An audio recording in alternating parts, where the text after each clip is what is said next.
How to send a message in CAN Network using CANoe. Hello everyone and welcome back to the channel. Today we'll learn how to transmit a message or a signal using vector CANoe and how to add an interactive generator block, also known as IG block, within CANoe. So when you launch CANoe, a window will pop up. Simply click OK to proceed. And since I don't currently have a valid CANoe license, so if you do have that, you'll be able to initiate the communication and you'll be able to start communication without any issues. I'll guide you through the process. So once you click OK to continue with the limited functionality, you're going to maximize the window for better visibility. The first step is to navigate to the Simulation tab and open the Simulation Setup. Expand the Simulation Setup view. There are two methods to insert an interactive generator block.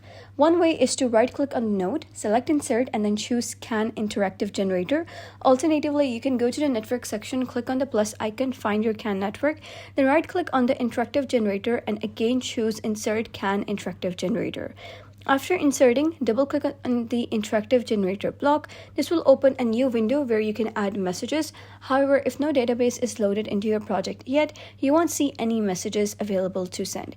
To fix this, we need to add a database. Stay inside Simulation Setup, right-click on the database, select Add, and browse to the folder where your database file is stored. So you're going to add a temporary database file by selecting it and clicking it open.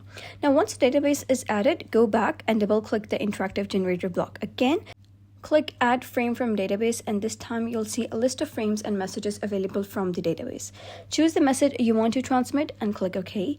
If the message needs to be sent periodically, make sure to set it as periodic.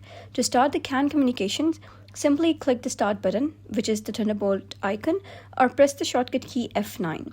Once the communication starts, your selected message will be transmitted, and you'll notice a TX, that is also known as transmit event, appearing in the trace window. If you have any tool or hardware connected to your CAN network, it should respond according to the message being sent. That's how you can easily send CAN messages using vector CANoe. So that's it for today's video. If you found this guide helpful, give it a thumbs up. And don't forget to subscribe for more helpful tutorials. I'll see you in the next video.